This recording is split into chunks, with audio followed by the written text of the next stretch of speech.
Warahmatullahi wabarakatuh. Waalaikumsalam warahmatullahi wabarakatuh. Alhamdulillah, wasyukurillah, la haula wala quwwata illa billah.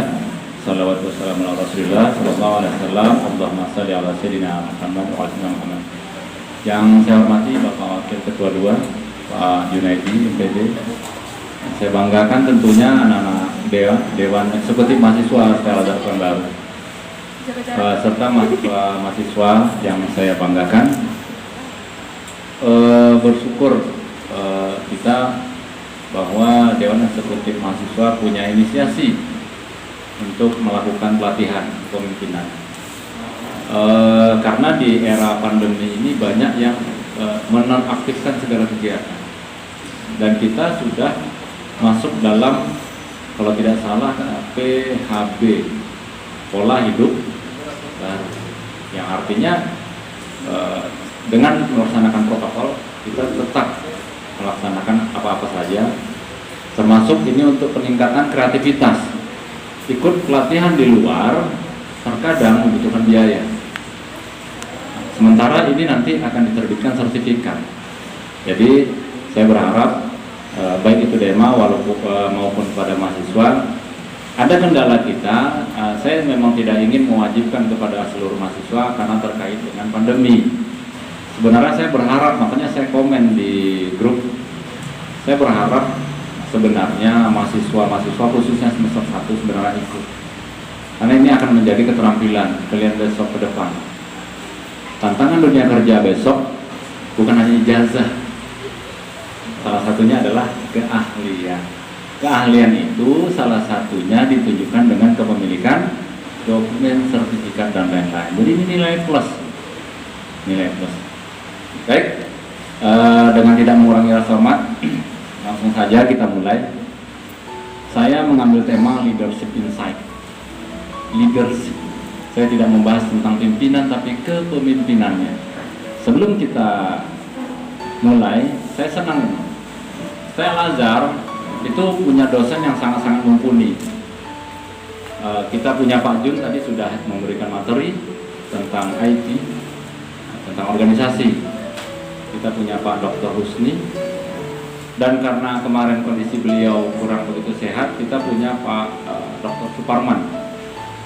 Sudah Wijaya Iswara, itu sudah levelnya udah nasional. Kalau pengalaman saya sendiri, kalau untuk menjadi pembicara ini sudah lama. Nah, biasanya di dinas-dinas sosial itu kadang audiens saya itu sampai dengan 300-400 peserta. Nah, jadi ini yang pengalaman, dan saya menganggap saya Al-Azhar ini momen khusus, momen spesial. Makanya saya siapkan materi. Oke, itu tadi dari saya. Filmnya menghibur, tapi itu akan menjadi sia-sia kalau tidak ada yang bisa diambil. Kenapa mesti tangan kaki kananmu atau kanan saya? Terserahlah gitu. Apa jaminan untuk percaya? Ini bisa sebelum saya masuk ke materi. Oke? Pertama, rilekskan. Tarik nafas, keluar lewat mulut. Jangan melalui tempat yang lain karena kita punya kawan-kawan ya. Jadi saya langsung jawab. Oke? Nah, rileks saja dulu, rileks. Sekarang angkat kedua tangannya. Lepaskan, karena gerakan itu bikin kita rileks. Lepaskan. Pelan aja, ya. Pelan aja. Buat 1, 2, 3. Pegang dagunya, dagu.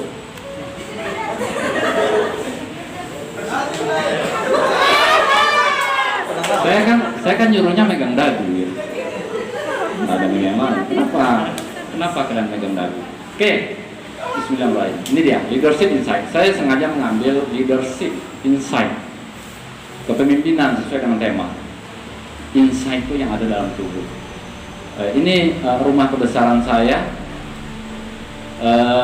Ini logo. Oke? Setiap kalian adalah pemimpin, dan setiap pemimpin akan dimintai pertanggungjawaban atas apa yang dipimpinnya. Ini adalah pemimpin. Makanya kenapa kita tidak ngiri dengan, kalau kita lihat burung-burung pada sore hari, kenapa bisa satu arah? Kenapa tidak dua arah? Ketika berubah arah pimpinan, maka dia akan berubah juga. Lihat itik begitu. Apalagi kalau mau nyebrang jalan, dia betul-betul teliti. Kenapa kita tidak mengambil filosofi itu? Bagaimana menjadi pemimpin yang ideal? Pasti kita punya sasaran. Pemimpin yang ideal itu seperti itu. Kita punya sasaran, kita punya tujuan. Ini arah kemana kita? Termasuk memimpin diri sendiri ya. Ini insight yang saya ambil, ini insight, bukan hanya kepada misalnya kepada ketua DEMA, tidak seperti itu. Bagaimana kita bisa mengatur? Makanya sering saya bilang coba atur, karena saya dulu mencoba seperti itu. Ketika saya SMA, saya di lemari kos saya itu saya punya tempelan, namanya anak kos ya. Saya punya tempelan. Saya selesai kapan? Saya dulu kegiatan ekstra saya ikut semua. Karena saya pemain utama ya, dulu tapi ya, sekarang nggak lagi. Di basket itu saya dulu menjadi juara 1 3 point shooter yang baru. Saya juga pemain volley, saya spiker bola itu dulu. Nah, gimana mengkombinasikan antara kepentingan belajar, kepentingan olahraga, dan saya juga dulu pernah ikut menjadi pemain band. Posisi saya memegang bass, dan saya pernah menjadi basis terbaik di Sumatera. Kenapa saya bisa atur buat itu schedule? Kuliah gitu juga. Semester kapan main ke pustaka, semester kapan kita menjumpai judul, semester kapan kita seminar, semester kapan kita mencoba lirik karena di Stay Al-Azhar ini banyak yang wisuda akhirnya bersama. Banyak juga. Selesai sekolahnya, selesai juga jodohnya. Ada juga, tidak ada tertutup kemungkinan seperti itu.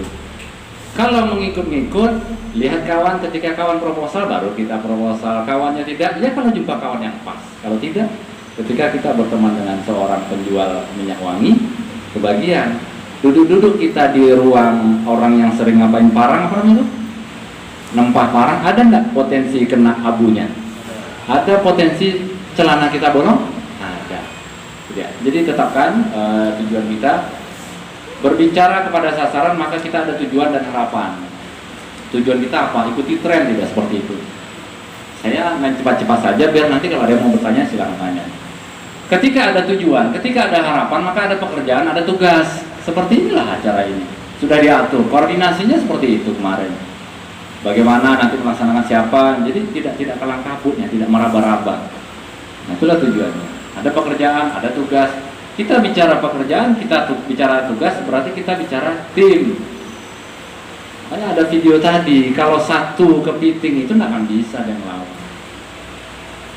Ketika semut tadi, kalau pimpinan tidak peduli, sweet, maka tidak balik lagi yang lain. Akhirnya dia bisa mengalahkan. Maka ini, ada tim, ada orang-orang. Karena tidak ada pekerjaan yang bisa kita selesaikan sendiri, itu tidak ada cerita. Makanya biasakan menggunakan kalimat alhamdulillah berkat teman-teman. Karena itu akan membesarkan diri kita dan membesarkan jiwa teman-teman semua. Tapi kalau kita bilang, coba berapa tadi? 2 kali 2 berapa? Dia salah-salah bilang, dikit lagi. Itulah seni memimpin adik. La ilah, 2 kali 2 enggak paham. Yang ada psikologisnya tertekan. Ketika psikologis tertekan, orang menjadi stres. Ketika orang stres, 30% pendengaran menurun. Bukan dia tidak paham. Tidak tahu kok, 2 kali 2. Jadi kerja kau main apa? Akhirnya aku main apa? Ketika dia bilang 2 kali 2 berapa? 3. Masa iya? Coba pelan-pelan ya. Pasti. Yang ada penguatan. Kita mau menjadi hakim atau menjadi pembimbing atau mau menjadi pemimpin. Itu salah satunya. Kalau sudah diterima, kalau orang senang dengan kita, maka lelah-lelah, panas-panas pun tidak menjadi masalah. Kalau sudah senang, kalau sudah diterima, harus ada action. Bukan hanya apa ya? Ada istilah Mona, meeting oke, no action misalnya. Meeting kita oke terus action benar ada. Itu di actionnya tuh. Karena saya pertama dulu memang itu sebenarnya kalimat udah lama, tapi saya dengarnya baru gitu, dari Pak Wakadua kita bahwa apa kemarin itu memang menjadi pelajaran buat saya bahwa keberhasilan itu bukan kepada proses tapi bagaimana kita menyelesaikannya. Kalau salah begitu. Jadi action, bagaimana menyelesaikan. Kalau tidak diselesaikan juga, saya punya impian sama dengan kosong. Ada action. Ketika orang senang, ketika orang udah menerima, kita disenangi orang, maka hasilnya akan berlipat-lipat karena bekerjanya bersama-sama. Pasti lebih kuat. Jadi seberat-berat apapun pekerjaan akan terasa ringan jika tidak dikerjakan sama sekali. Betul. Itu guyonan. Artinya ketika kita bersama pasti menjadi ringan. Seberat-berat apapun menjadi ringan. Jadi, karena saya kan jelas ya, nama saya Bambang Wisanto. Ini kan aslinya orang Jerman Tengah saya, atau Solo, Klaten. Jadi saya biasa pakai bahasa di Solo. Ya. Bagaimana biar kita tuh disenangi? Bagaimana biar kita dicintai? Menjadi pemimpin itu begitu. Kalau kita ada disenangi, dicintai pasti. Orang gampang bergerak, ringan langkah. Menyenangkan satu orang itu pasti mudah kalau satu orang. Tapi kalau dalam berorganisasi, wah, Freddy punya organisasi luar biasa. Berapa anggotanya? Satu orang. Sama juga itu. Itu biasanya kerjakan tugas UTS atau apa itu bukan organisasi. Kalau menyenangkan satu orang itu mudah pasti. Tapi bagaimana jika banyak orang? Jika banyak orang, tidak akan mudah. Satu senang, yang lainnya belum tentu senang. Jadi kadang-kadang untuk menyenangkan satu orang yang muda, untuk menyenangkan banyak orang ini kan kadang-kadang susah. Tantangannya kadang-kadang demi memaksakan diri agar kita disenangi orang, kadang-kadang kita membentuk namanya image. Hebat. Makanya saya suka dengan kalimat yang dulu pernah saya dapatkan dari guru saya, bahwa semakin banyak kita tahu, semakin tahu kita bahwa kita tahu sedikit. Kalimatnya bagus. Semakin banyak kita tahu bahwa semakin banyak kita tahu, semakin tahu kita bahwa kita tahu sedikit. Semakin banyak dibaca, rupanya semakin sedikit ilmu yang kita punya. Terus bergerak. Makanya di awal-awal dulu saya pernah sampaikan, organisasi ini sama dengan, saya pernah baca bukunya tuh, sama dengan jarum jam. Kuncinya orang sering melihat memang jam berapa seperti dalam jamnya.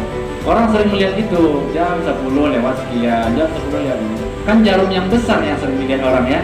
Padahal kalau tidak ada jarum kecil yang namanya detik, jarum yang besar tadi jalan atau tidak? Tidak. Maka ketika jarum kecil yang detik tadi berhenti, maka jam itu akan mati.